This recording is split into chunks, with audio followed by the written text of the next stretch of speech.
Hey everybody, thanks for tuning in for another episode of Live with Lenny. Tonight we'll be discussing the winter tributary mixed bag.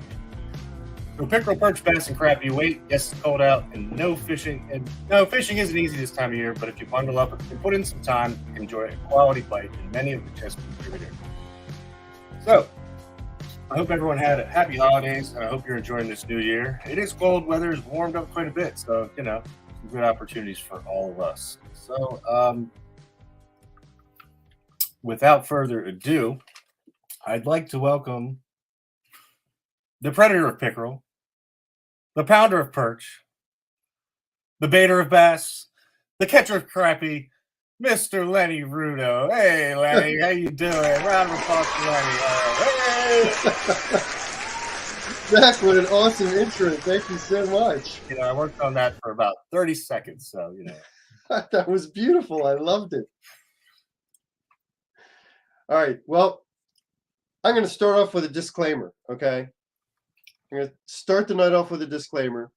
My entire holiday season was completely blown out of the water by a bout with COVID.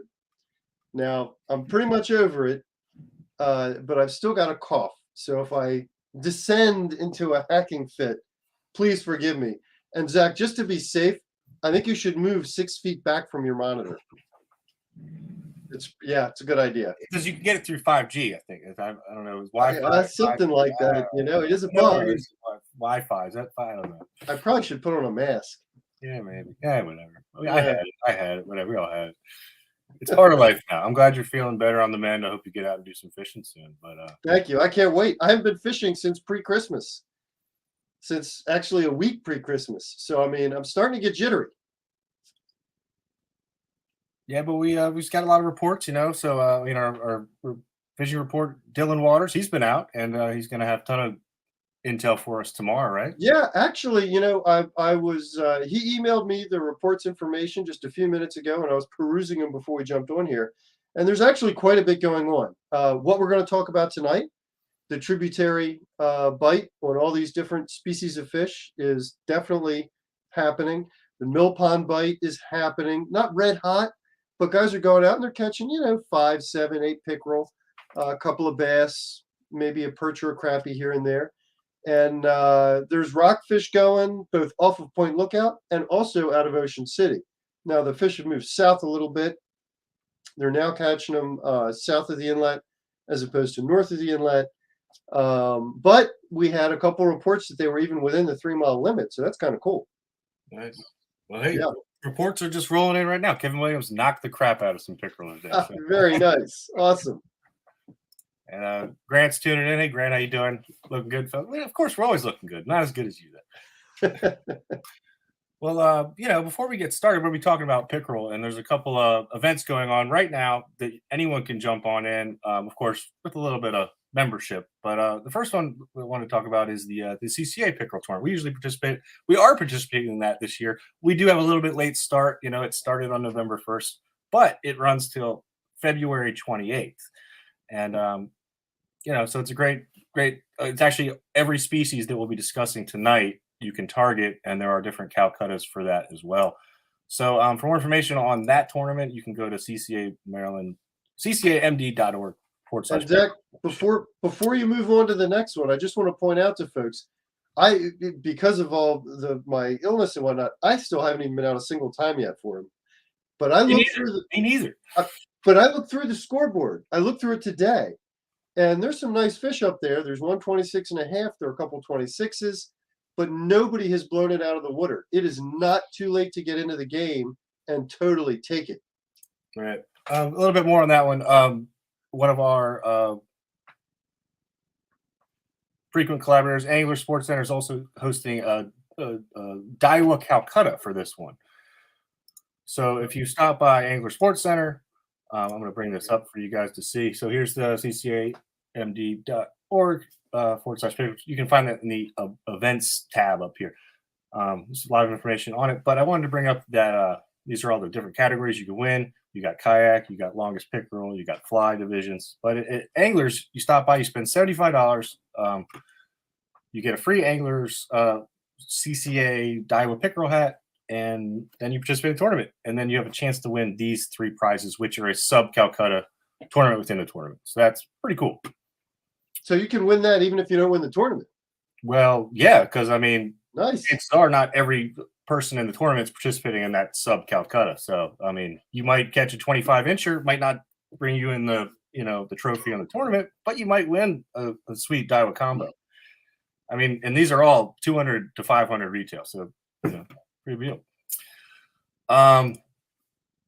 If you sign up for the CCA tournament, there's actually another tournament going on as well by the River Runners Kayak Bass Club. It's a relatively new club. It's about 3 years old, and they host a year-long kayak fishing tournament series. And I think membership's only about $30 or so, and CCA membership's only $35 as well. That includes a annual subscription to Tide magazine. Anyway, back to River Runners. You can participate in both of these tournaments simultaneously. You can enter your fish into one or the other. CCA uses the Angler app, and River Runners uses the Tourney X app. So you can just have both your identifiers on your ruler and participate both simultaneously. The only difference there is that River Runners is no bait, lures only. So that's an exclusion for that one. And also with River Runners, it's your best 5, whereas CCA, it's your best 3. So anyway, check out their Facebook page here. Just search River Runners Kayak Bass Club. It'll pop right up. Nifty. I might have to sign up for that one too. I'm tempted, but we know those big pickerel like to chomp on those bull minnows. See, that's the only thing. I normally fish minnow for pickerel. Well, I'll tell you what. Last year, one of my boys, David, he started throwing this purple and yellow jerkbait.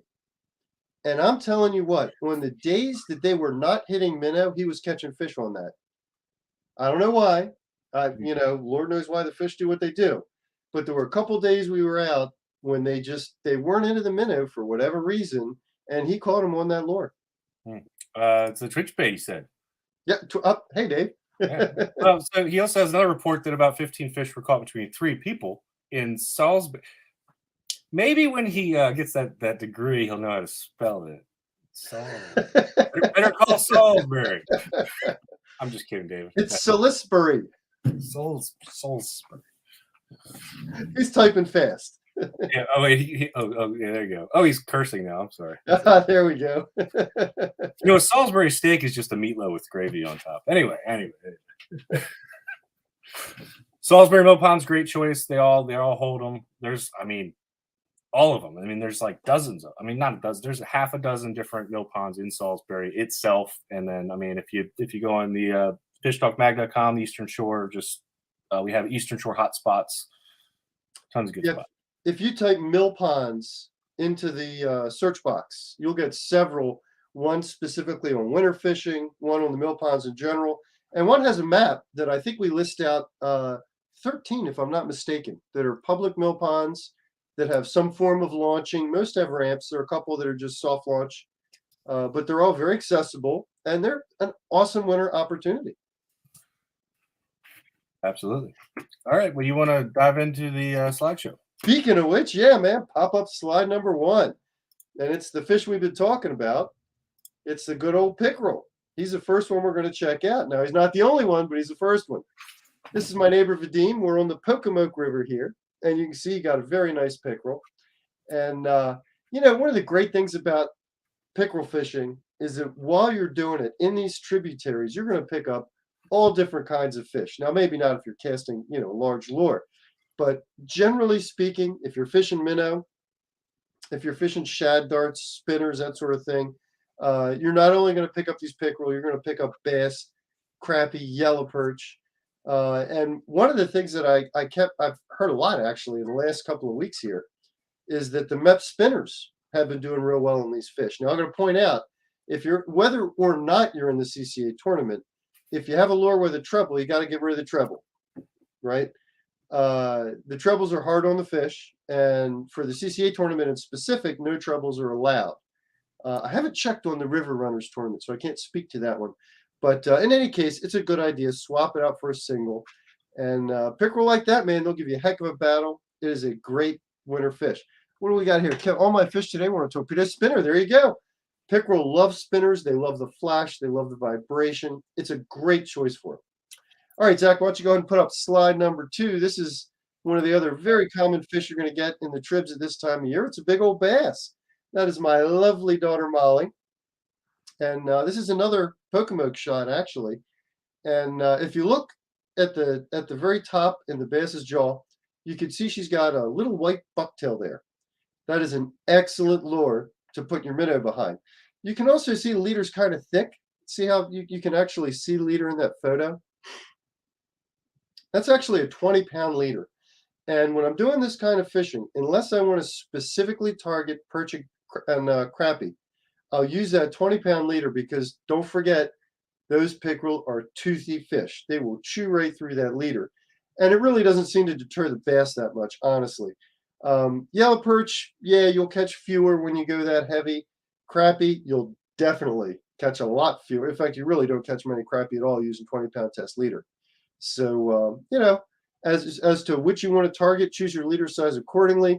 But note, if you're using 10, 12-pound leader and a pickerel bites a lure, you have a really good chance that if that fish isn't hooked just right with the lure right in his teeth, he's gonna bite you off. The pickerel teeth are something else. Whatever you do, don't hold a pickerel the way Molly's holding this bass. Lipping a pickerel is a disaster. All right, why don't you take us to the next slide, Zach?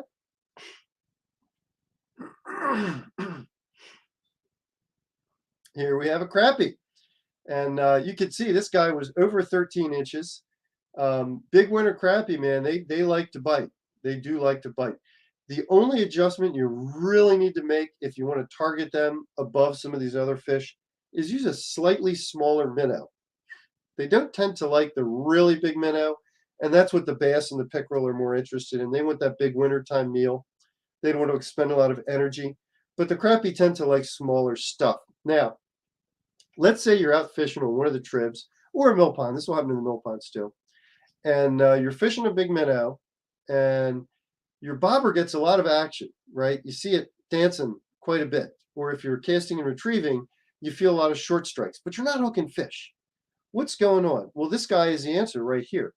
A lot of times crappie, even the big ones, they'll mouth the minnow quite a bit before they'll actually take it.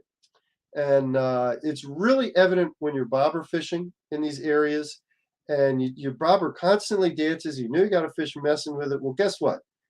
Bass don't do that a heck of a lot. Pickerel don't do that a heck of a lot. They tend to just take it and go. Crappie do that an awful lot. So what you do if you see that is reel your rig in, pop off that big giant minnow and put on a little minnow. Cast it back out there, and there's a really good chance that after a brief dance, that bobber will go under and you'll hook the fish. Because with the really big minnow, they don't take it under nearly as readily. But give them a small minnow when you see that happening, and you'll start catching these crappie. Excuse me. All right, Zach, let's go on to the next one here. So this is my buddy Vadim here, and this was a great day. This was on the Pocomoke again, I think. And this is what I love about fishing the tribs at this time of year. These fish were caught literally one cast to the next. Nice yellow perch, and then a decent little crappie. This was on shad darts, smaller darts. They were fished right on bottom, and these crappie and these perch just swarm down there in some areas. They intermingle, and when they're in the deeper water like that, you'll get a pickerel here and there, you'll get a bass here and there, but the crappie and the yellow perch really are you can get them in really good numbers. When I say really good numbers, I'm talking you can be out there right now, middle of January, right? And you can catch a limit of perch and dozens of crappie. I mean, you can catch dozens of perch. Excuse me. So I got a question popping up. Is this warm weather going to bring the yellow perch early? So interestingly, Dylan had already gathered some intel in this week's report of perch staging in the holes downriver of the spawning areas. So they're already staging. They're already starting to ball up in the pre-spawn areas. Is it going to bring them up early? I can't answer that. Could it bring them up early? I would say there's a really good chance. the last 3 to 5 years, say, the perch have been going early. They've kind of shifted several weeks early. We had that really warm year, maybe 4 or 5 years ago. We had 50 and 60-degree temps at the end of December, and then through a good portion of January. And I actually heard of guys who were catching yellows in the spawning grounds up at Red Bridges off the Chop Tank as early as mid-February. They were already all the way up there. So could it happen early? Yeah, it absolutely could. We'll have to see what the next few weeks bring, of course, but it absolutely could. All right, let's pop to the next slide if we could. We got a close-up of a perch on this one. And I wanted to pop this one in here, even though we just saw a perch, because you can really see the jig here being used. It's just a little shad dart, and it's just a minnow on the back of a shad dart. Note that you can't see the leader in this picture. That's because we were using 6-pound test, because we were targeting the yellow perch and the crappie. That was what we were really going after. So we downsized those leaders. So I want to get a little bit more into the shad darts. Zach, go ahead and make me big, will you? And we're going to take a look at some darts here. And we have a feature coming in the February edition that is all about shad darts, because it occurred to me at some point, shad darts are like they're such a quintessential Chesapeake Bay lure. And the funny thing is, you don't just use them for shad, right? Use it for all kinds of stuff. And I mean, it's kind of like a bucktail or a spoon. It's one of the old classics that's super duper effective in a lot of different ways. So look for the February edition of Fish Talk. You're going to see a feature article in there about shad darts. Now, meantime, the one that perch was on was about like this guy right here. And you want to notice the big color contrast. We got the black, and then the red, and then the black, and then the white. And this is a really good choice when the water's a little muddied up, a little bit murky from some rainfall. You want to get some dark in there. Another really good choice in that time frame is a guy like this. He's got the purple tail, right? That stands out in the murk. Really good for the murky water. Now notice this one's a lot smaller, right? That's a much smaller dart, and it's a lot lighter. What I do is I try and use the lightest dart that allows me to confidently hold bottom where and when I want to. So if I'm saying the Pocomoke, like that last picture was, drifting down the channel, you got 8, 10, maybe 12 feet of water on a high tide. This little guy, I might have been using him all day, casting in 6 feet of water, but now at 8, 10, there's some current, maybe the wind's blowing a little bit. I'm going to swap it up to this guy to make sure I can still hold bottom. There will be times when you'll need to go up to one like this. You'll need to go even bigger and grab one that really has some sink to it. But when you got these little tiny ones, what I really like about these little tiny ones, that's a tiny little guy. What's that, like I don't know, it's not an eighth, it's less than an eighth of an ounce, a 16th of an ounce. When you give that a little teeny jig off the bottom, it just has this succulent, slow sink. And the fish really love that. So I try and go as light as I can, but again, holding bottom and knowing where bottom is can be critical. Now, if you're using a bobber, of course, don't worry about it. But there are times to use a bobber and there are times to not use a bobber. We're going to get to that in a minute. Actually, let's get into it right now. Zach, go ahead and take us to the next slide, if you would, please. Excuse me. Oh, we have a question. It seems counterintuitive to use dark bait in cloudy water and vice versa. Why does it work? Seth, that's a great question. I love that question. It does seem counterintuitive. I completely agree. As a general rule of thumb, the best move is to match your lure color to your water color. In gin clear water, white is an awesome color. In greenish water, chartreuse is an awesome color. In murky water, purple, brown. Now, why is that? Well, first off, it's a little more natural, right? Because if you have clear water and you have a bright orange fish, something's going to eat it. So the fish are naturally trying to match their surroundings, and the color that you pick matches the camouflage. Now in the dark water, a dark bait makes a really strong silhouette. And I don't know the science behind that. I don't know why exactly that is, but you can see it for yourself. The next time you're in a muddy area, take a white lure and take a brown lure and drop them both over the side and watch them sink down. And it's really weird how the brown lure, it makes this dark spot that you can really see clearly, even though the other fish in that river are going to be making their camouflage, their colors to try and match their surroundings.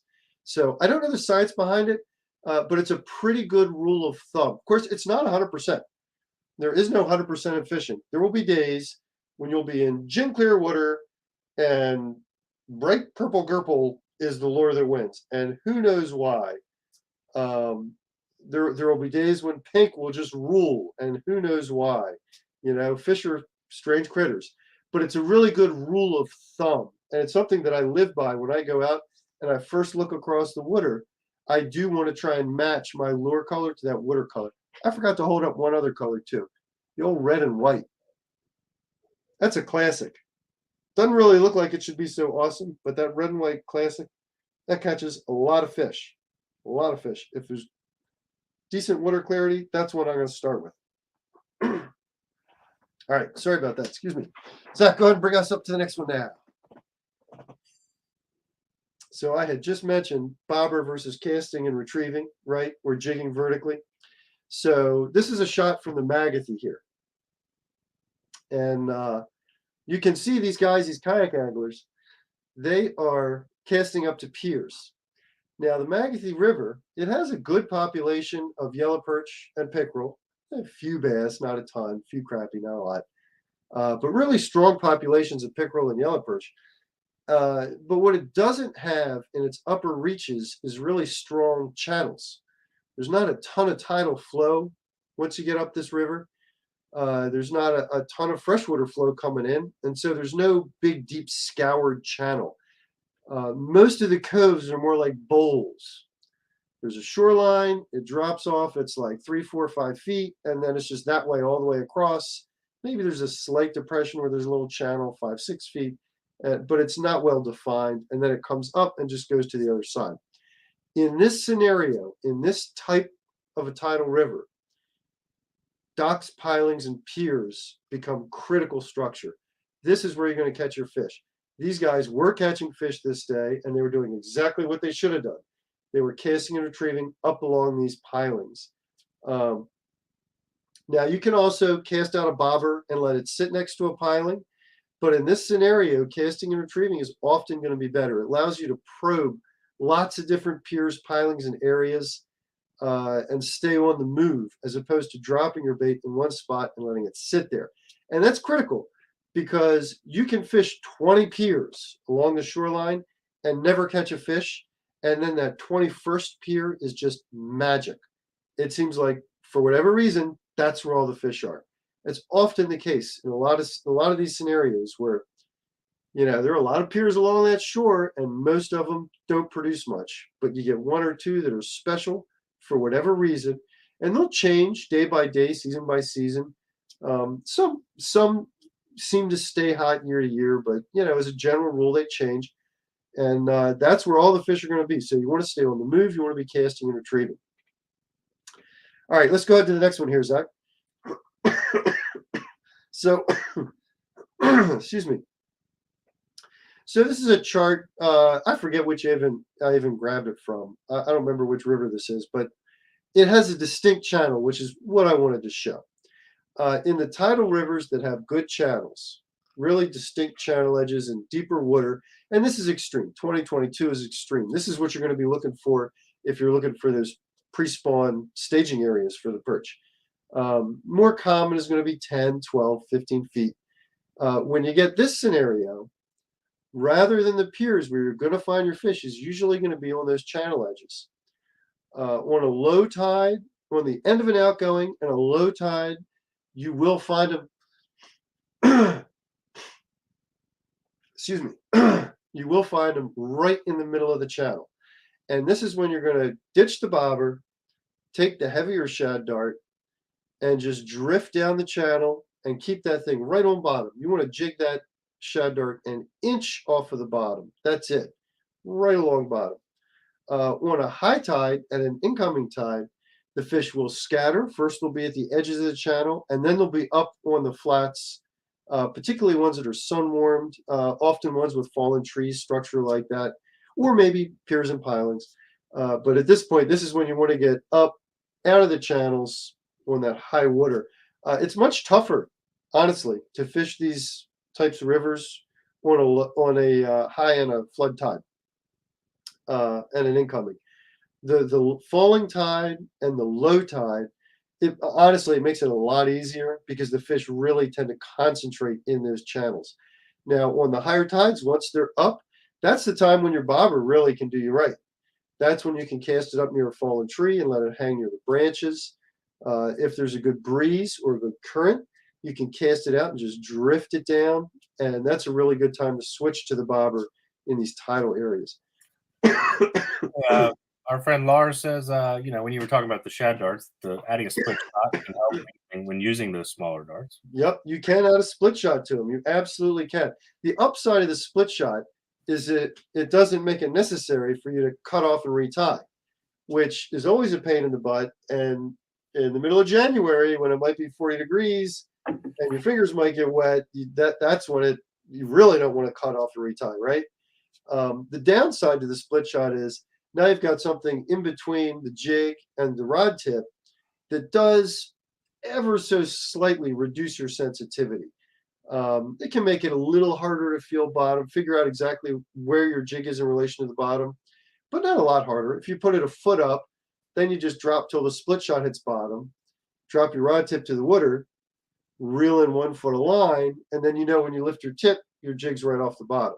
So it is definitely an option to consider. On a really cold day, that's something I might go to because I hate nothing more than trying to tie one of these little teeny guys with 6-pound test in the middle of the winter. It is not an easy chore. It's hard enough to see, much less control that line. At least with my eyes, I gotta go for these guys, right? I kind of like using those smaller shad darts with when they're not biting. The minnow seems to have more action. It's not being bogged down by a heavy dart. Yeah, I'd agree with that. Yeah, I feel like your bobber bounces a little bit more on its own when you have a light dart. You can see that minnow frantically trying to swim to freedom, which it's not going to. But hey. I've never heard of that. Here's Ian. Ian Rubin. Yeah, I remember him. Lip Rippers Baits, the famous Ian. Yes. And he's asking, are you fishing the darts under cigar-style bobbers? That's an interesting question. So I'm gonna disappear for half a second. Zach, go ahead and make my chair big, and I will show you exactly what bobber I like. So I got my tackle box is sitting right over there because during the last 2 weeks when I couldn't fish and my boys were in town, they were taking my tackle box, my boat, my rods, and going fishing. So the tackle box is right there. This is what I really, really like. I like the quill style bobber, which dances really easy. It goes under easier than a round bobber. It's light. I don't like a big bobber. I like the smallest bobber I can get away with. It'll still hold it up because, like, bass, pickerel, they don't care. But a crappie, we were talking about how the crappie will mouth the baits. Man, if you got a big bobber that's hard to pull under, it'll do that all day long and never pull that bobber down, and you'll never catch it because they don't like a whole lot of resistance. They like that natural feel. So this is the type I like. Now, honest answer be told, the big thing I really like about this bobber is the wobble you get out of it when you slow troll it. Particularly effective on pickerel. Bass also like it. Not really a perch or crappie thing. But I do a lot of slow trolling for the pickerel. And when you pull this along at like a creep, I'm talking like a mile an hour, it does this. Just the shape makes it do this. And as it does that, it's making your lure do this. And it's a really effective method. So I do have some round bobbers. I do have some other bobbers. I have some cigars. But generally, my box is full of these guys right here. All right, so which slide are we on? I'm not even sure now. Where were we? Oh, we just did the title slide. Oh, yeah, throw up the next one, Zach. This one's funny. So, yeah, this guy, he's going to show up too. You will catch plenty of catfish in the tidal, all the tidal rivers pretty much doing this. Some more than others, but there's plenty of them, and they like those minnow. If you're just using bare lures and you're in an area with a high blue cat population, you'll catch some blue cats too. But in any case, be ready for this guy. Even when you're fishing a bobber and your bait is never closer than a foot to the bottom, these guys show up. They have really just exploded in numbers in pretty much every tidal river on the bay. I mean, I'm trying to think, Zach, are there anywhere they haven't exploded at this point? I'm drawing a blank. Yeah, I mean, the South and Severn, I mean, they're not like crazy, you know. I mean, I think the Magothy, there's a ton, but I don't know. They're not crazy. I would agree with that. It's not like the Potomac, but they're all over the place. I mean, there's a ton of them. Sure. And you know, you talked about the Magothy and the diversity of species, but you did not mention snakeheads. And there actually last year there were a few snakeheads caught in December during the CCA Pickerel tournament up in the Patapsco area when we had that last year. Yeah, remember how warm it was last year? We had, I mean, it was like, you know. So anyway. Yeah, I didn't realize there were snakes caught at that time. Actually, I was talking to someone recently who was you know, this fall was at up at the Beechwood Park waiting and literally looked down and there was a snakehead at their ankles. Oh my God. That was like that was no October, November, but still. And I think they like tried to net it or something, you know. No luck. Well, you know, the big snakehead in Ramsey is still in there. And we all know about it. Everybody who lives right around here, like a bunch of guys know exactly where he lives. And all of us go and try and catch him at least 2 or 3 times a year. Nobody's caught him yet, to my knowledge. Gary F., he's a frequent viewer, and he just tuned in. He has a question. He's asking, is this technique much different than Sean's, I believe he's saying Sean Kimbrough's float and fly method, which I think it's very similar. I don't really know. I mean, I don't know what Sean's technique is. I know that historically the float and fly would be the bobber with, you know, a fly. But he may well use tiny little darts with him. I'm not sure. I actually tried using a fly under a bobber with a tip with a minnow, and I caught some big pickerel. You have to you can't really work it. You know, if you try trolling it, the lure will, you know, come up in the column and almost hit the surface. You know, you don't have that weight to keep it down. Well, historically, excuse me. Historically, the float and fly is a very effective method of letting you cast a weightless lure with spinning gear, right? That was kind of how it developed, because you could put a bobber on the line, put a fly on the end, throw it out there, and catch trout. And 2 years ago, I guess it was, one of our contributors, Jim Gronall, who's very into the freshwater scene, a little farther north, he fishes Maryland, southern PA. And he took me float and fly fishing for trout. And we were catching rainbow trout and golden trout. And it was very interesting. It was a tiny, tiny little fly, tiny little nymph thing with like 0 weight. And you would put a little wiggling mealworm on there, just like yay big. And we were using egg-shaped bobber. And you would throw that out there and basically just let the ripples on the water move that egg-shaped bobber. But Jim was very particular about that. He was very particular about the egg shape. It was like this guy without the quills. It was just that shape right there. And that one right there. Oh, there. Yep. That's so there's actually a video on fishtalkmag.com of Jim Gronall's float and fly techniques. There it is. So if you guys look at that, video URL up there, but you can just type in trout float and fly or something, you know, get you there in the search box is usually the way to navigate. So Yeah, if you pop float in there, I'm sure that would get you there real quick. Yep. Or fly technique. And that was really interesting. We caught a lot of fish. Jim outfished the heck out of me. I mean, he crushed me. Wooden bobber. I'm not even sure, Lars. I think these guys are balsa. Pretty sure they are. The little eggs that I used with Jim were plastic. They were little plastic eggs. I have it somewhere. It's somewhere sitting around here. I don't know exactly where though. But I saved it.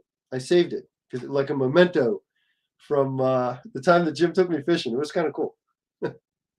But these guys, I'm pretty sure are balsa. Lenny, we need to go fishing. We need to go muskie fishing with Lars up in Cadorus. I think he knows the lay of the land. Ooh, I like Cadorus. I used to go up there and ice fish it quite a bit. Rod and Bob's is what this is. Does that show up? Yeah, we can see. Yeah, that's the guy. They've got these at Anglers. They've got them at Anglers. They come in 2 packs. And as my memory serves, it costs about $800 per 2-pack. But I'm sure I'm wrong. But they're not. It's not like buying the little round guys.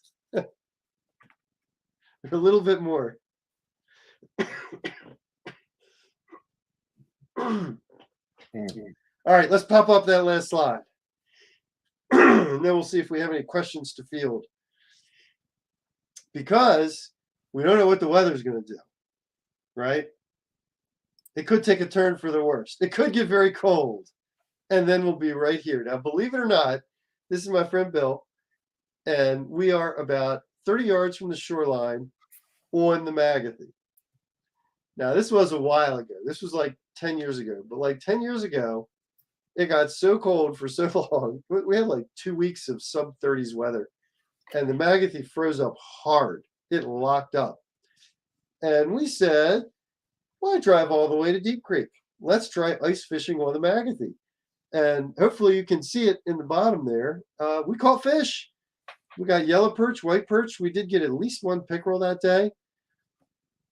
And so on the tidal tribs, if it happens to get so cold that everything ices up, yes, you can go ice fishing. And I do remember I've seen historic photographs from like 80, 100 years ago of people on the Severn ice fishing and pulling up rockfish. They've got a stack of rockfish next to the bucket they're sitting on.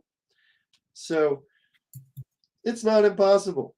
Now, all the ice fishing gear, of course, is a completely different ball of wax. And if you run out to Deep Creek or somewhere similar, you might have all that stuff. You might have your tip-ups, your mini rods, all these goodies. If you don't, it really is not hard to get started ice fishing. You can basically cobble together a basic ice fishing kit for next to no money with stuff you've already got. And we've got an article about that on Fish Talk too. I forget what it's called. Cheap and easy ice fishing. That's what video to go with. What's that? With the video to go with. Oh, we got a video with it too? Yeah. Sweet. Nice. Oh, hey, check it out. Here's that iconic photo. Oh, that's the photo. How did you know about that? It's a frequent share now that people have discovered it. I think it was in Angler's Journal last year, and it gets shared quite a bit. I saw it a few days ago. Yesterday. Really? I didn't know that. Okay, well, that's the Severn River. 1945. 1945. Well, there you go. So, yeah, you can go ice fishing on the tribs in Maryland off the bay. It is absolutely a thing if it gets cold enough. Like I say, this was like 10 years ago. Haven't seen it happen since. Don't know when it'll happen again. I actually was wondering, as cold as it got, and I know my brother's up on the Magathy, and I know that the wind blew hard enough that it didn't freeze up until late in that cold spell. And I don't believe the ice lasted long. They did ice up those last couple days. They did ice up hard, but it didn't turn into something like this, obviously, with the warm spell that followed. But that said, like we already had someone else mention, now we've got a good pickerel bite going on the Severn. We've got a good pickerel bite going on the Magathy. All the Eastern Shore rivers are going to have good bites going on. So I got my fingers crossed this warm weather holds up. I do. Excuse me. So that's the last slide I prepped tonight. Zach, do we have any questions waiting in the queues? We do not. Well, if anyone's got any questions, pop them in there real quick. Oh, there we go. All right. This is good. That was a good question. Is scent important in ice fishing? I saw a gallon jug in the black and white photo. I think I know what that was. Yeah, I know what was in that jug. That was not fish scent. That was a 1945 hand warmer, I think. Yeah, right. Like a jug of red to me. That was a jug of prohibition is no longer in effect. Mhm. So the question is scent effective? Seth, I can't profess to be an expert at ice fishing. I like to do it. I try and do it every winter, at least once or twice. Doesn't always happen. Sometimes I get in 3 trips, but I can't say I'm an expert, man. And I can't tell you that I really know the answer to that question. Now, that said, I will say that whenever I ice fish, I always try and have live bait, because whether it's the scent or just the live kicking under whatever, live bait, like in most of my limited ice fishing experience, the days I have not have live bait, I have not caught squat. And the days that I've had live bait, I've had a good shot at catching fish. Even when I jig, a lot of times what I'll do, all right, now you squeamish people, plug your ears, turn away, okay? But the rest of you anglers, a really good thing to do when you're ice fishing is you take the biggest shiner out of the bucket, and then you pinch it with your forefinger on top of its head and your thumb at the bottom of its jaw, and then you squish it till its eyes pop out. Kind of gross, a little bit gross. But then you take the eyeball and you thread it on something teeny and tiny like this on the hook, and you drop down that eyeball, and that's like a primo bait. It's a primo jig. That could have something to do with the scent of that eyeball, right? Because this little jig doesn't smell like anything, and you can jig it all day long and not going to bite. You put that eyeball on there, man, the fish like that. So I don't know if it's the visual, the scent, the combination of both. But I certainly think that the live bait thing when you're ice fishing is way more productive, and I'm sure scent's got something to do with it. You know, Lenny, I got to bring up a photo because this is my first ice fish on Lake Doris. I remember this fish. It was 1 degree Fahrenheit that day, and this fish was caught on power bait. Look at that! Look at that thing. An exciting fish. It was a monster. A big ice fish, but that was caught. There was nothing was biting, and that was caught on some power bait, some crappy power bait stuff. So it was dissolving. It leaves a bait cloud, and anyway, it worked. So Got the scent? It was 2 inches, but whatever. I remember that fish. That was a long and desperate day of fishing. Lars is impressed by that. Where do you buy the minnow eyeball scent? I think you have to make it like this. Get a bucket of shiners. I think you've discovered your $1 million marketing idea. Mayo. Does anyone sell a jar of eyeballs? I got to tell you. So this is really funny. This has happened. I'm going to dart over here and grab something that relates to the whole eyeball thing, which is sort of a shocker. But I saw this and I bought it because it's kind of tough to squish out the eyeballs and not pop them, right? And it's a big pain in the butt. So I saw these and I bought these eyeball jigs. I just got them. The other day. They're eyeballs. I mean, I've kind of seen that before. Have you? Well, yeah. Oh man, I thought they were new. Well, I mean, dang. I mean, most jigs have eyes on them. That's just one big eyeball, though. That's the whole jig. A real eyeball? No, they're not squishy. But I thought I saw that. I thought, man, that's freaking cool. I got to get me some of them. And if it deep freezes this winter, and I can get over this stupid cough and go ice fishing, I'm going to try these guys. Lars knew exactly where we were, the 216 bridge. He knows that lake. John asked, do you use live dead or artificial? You kind of answered that before, but I thought we'd just recap. So we're talking for the tribs, right? Back to the tribs. No, that was just 5 minutes ago, so I think we're talking ice fishing still. Oh, ice fishing, live shiners. Unless ice fishing in the tribs, because in the tribs in general, live bull minnow. But I have tried bull minnow in freshwater venues and found that they are not as effective. The fish don't seem to like them like they like the shiners. But now, we typically use bull minnows in Eastern Shore mill ponds, which are freshwater, but they're not frozen. So, absolutely, I have no explanation. I have no explanation. But I have ice fished with bull minnow under tip ups and on jigs and set out. This is a deep creek. This was just a few years ago, actually. Spread out a spread of 15 tip ups in our group and 3 or 4 rods being jigged using bull minnow right next to a bunch of guys who had like 10 tip ups with shiners, and they caught fish and we did not. We had 1 tip up trigger the whole time. John was also asking about minnows, shad darts. I think he may have tuned in late, but yes, if you that's the bull minnow with the dart. That is my go-to 90% of the time for the type of fishing we've been talking about in these tributaries, pickerel, bass, perch, crappie, mixed bag. 90% of the time, shad dart, bull minnow, up through the lower jaw, out through the top jaw. That's it. Now, if I'm specifically targeting pickerel, I'll upsize this to a bucktail. It'll be a much larger presentation, and the bass will still hit it.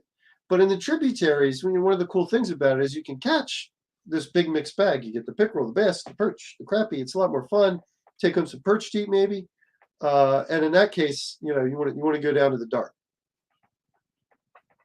Okay. Mr. Johnson asked about gulp minnows.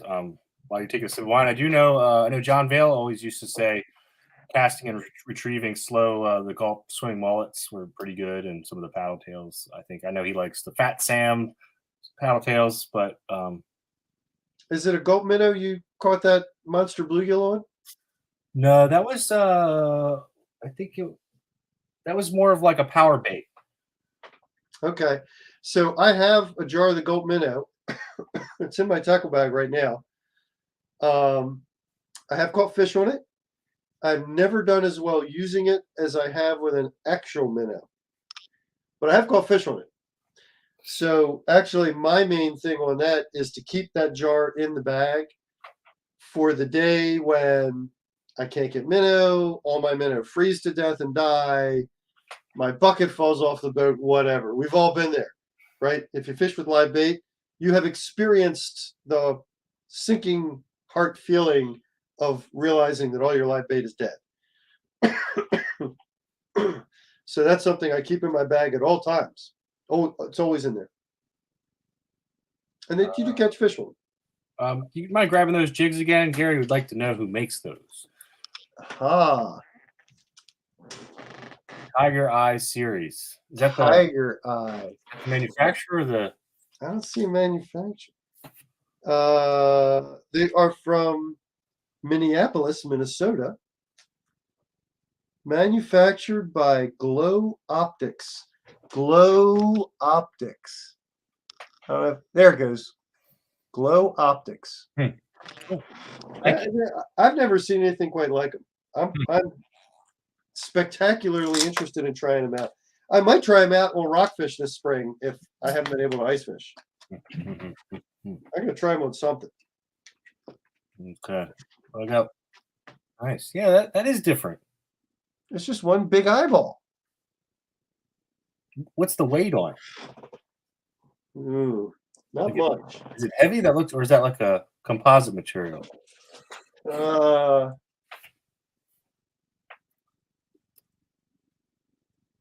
Not seeing a weight, Zach. Was Although it it says "Watch me glow," evidently these. Oh, I'm holding it under my desk. They glow. That that green around the eye, that glows. That's glowy stuff. Gotcha. Do you remember where you got them? Just online? Yeah, the great and awesome internets sold them to me. I can't wait to use this. Now, this is killing me now. I'm dying to use this. Seth wants to know if your tributary fishing bag is unhanded. Can we look inside? I think that's too much. That's a little too much, huh? I don't know. I could do that. What time is it? How are we doing on time? 15 minutes. Hold on. Hold on. Okay. You don't want to see mine. It's like it's like show and tell box in my truck. All right, so this is the little box. You can see I got my roundy bobbers. Organized. I got another type of quill bobber. Everything matches and they're in the same compartment. What's going on there? How'd you do that? Kind of, sort of. This is after Max borrowed and used my box twice. So it's kind of shocking it's all together. So I'm gonna pull one thing out. Because this little guy right here is another total killer. That little red and white doodad with like a 1/16 of an ounce head. That's a crappie killer. And then I got tons of little jig heads, all different sizes. Got the blue and whites. Some days when the red and white doesn't work, for whatever reason, the blue and white is magic. And of course, you got to have your chartreuse. And I do have those split shots stacked in there. And then in the front pouch, we got all our leaders. We got the pliers. We got the CCA snippies. Gotta have the snippies. Love the snippies. There's that gulp. There's that little gulp minnow I was talking about. Always in there. I got a pile of the bobbers I love floating around. What is this? Oh, this is another gulp. All the juice drained out. This guy's dry. I should probably pitch these, huh? No, you can recharge it. Just pour some in. Yeah. Okay. Well, I mean, they're dry, though. I got a whole nother jar. Oh, you can buy bottles of gulp juice. Look at this. That is the little eggy bobber that Jim loves for the floating fly. That's it right there. That guy. Cool. All right, that's the front pouch. And then we got the stuff.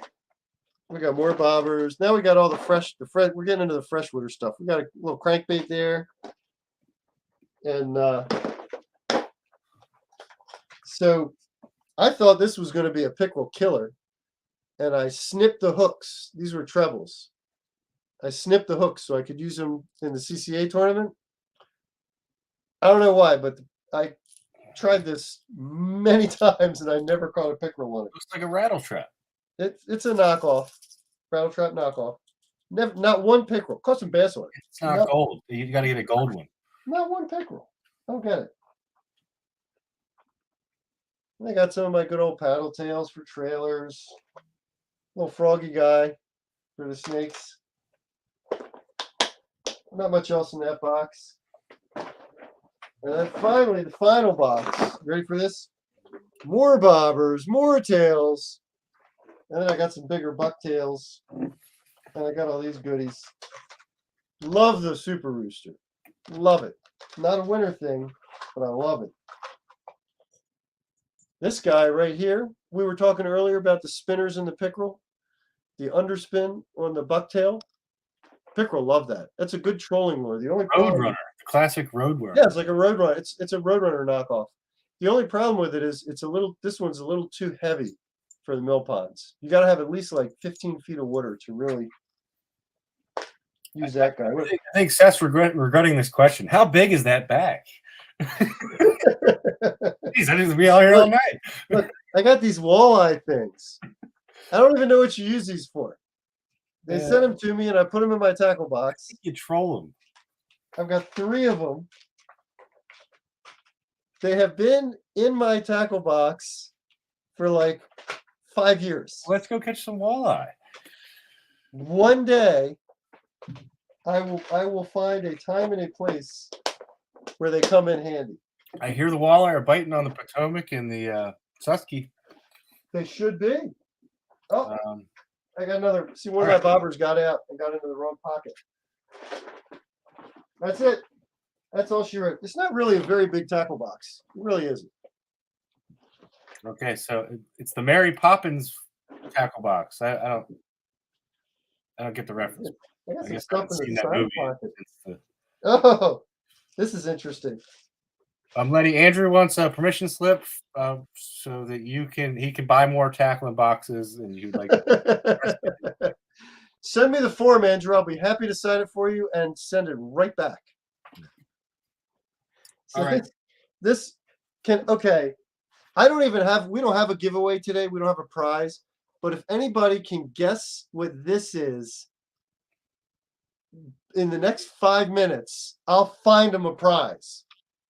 I'll find them a prize, a good prize. What do I have?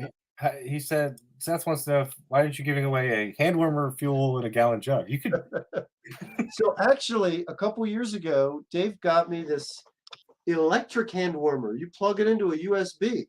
I got 3 of those this year. You have those things work great.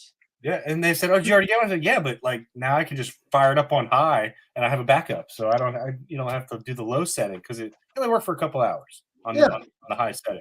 I'm shocked at how well they work. All right, Lars wants to see that device again, the contraption. The rope is just twisted up. Are you sure that's not?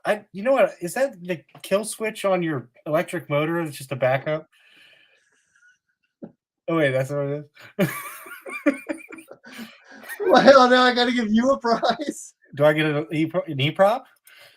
Well, they didn't know what it was. Anyway, sorry, guys. I guess I didn't know I was omitted from the contest. All right, whatever. All right, hey, we got to do this. It's a magnetic kill switch for the electric outboard, which, by the way, works great. The new little electric outboards are phenomenal. It's an e-propel. It's a 3 horsepower. I love it. Well, that was Lars' guess, he said. So you can give Lars whatever the prize.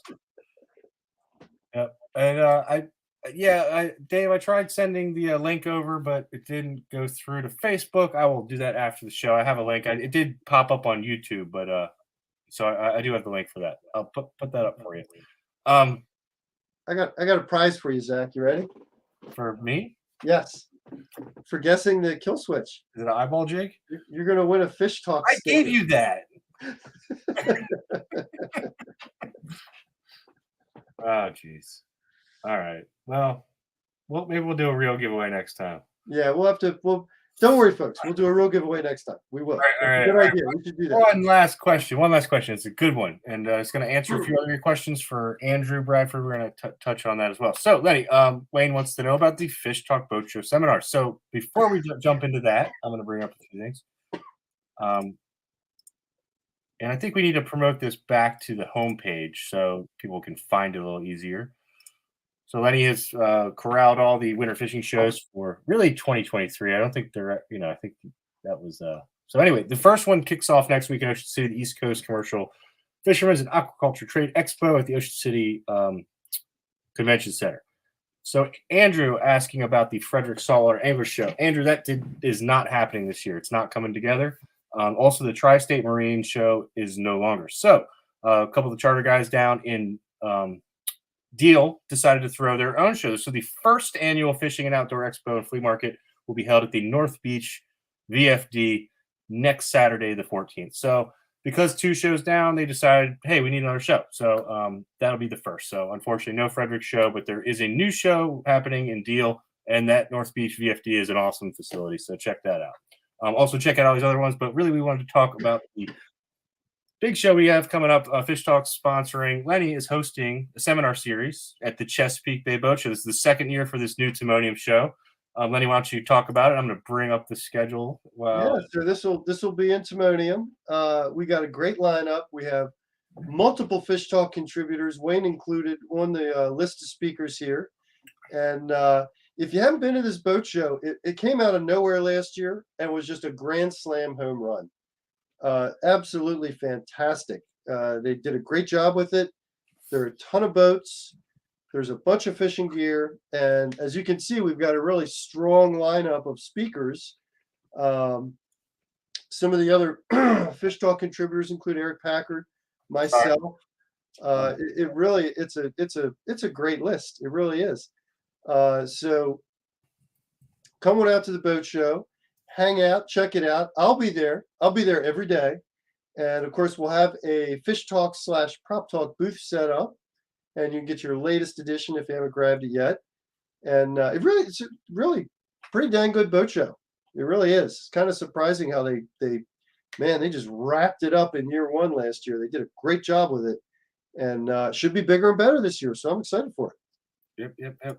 So it's Chesapeake, the ChesapeakeBayBoatShow.com. I believe tickets are only $10 in advance, and you can and 7 for military, kids 12 and under free, and parking is free, I think, too. There's a huge parking lot up right there by the fairgrounds. So so the Cow Palace. The Cow Palace, yeah. Inside the Cow There's no cows. I was disappointed. No cows. So no cows. All right. Well, actually, there are lots of cows. They're just all on the top of outboards. Right. Well, again, if you guys want to look for something to get you out of the house, the CCA Pickerel Championship can be found there, and the River Runners over on the Facebook group there. And hopefully we'll see you out there. Yeah, thank you very much. Thank you, Zach. Thanks, everybody, for tuning in. We will catch you next time, when hopefully I will not be coughing and sounding funny. All right, everybody, give Lenny a warm round of applause. Thank you, Lenny. Good night, everybody.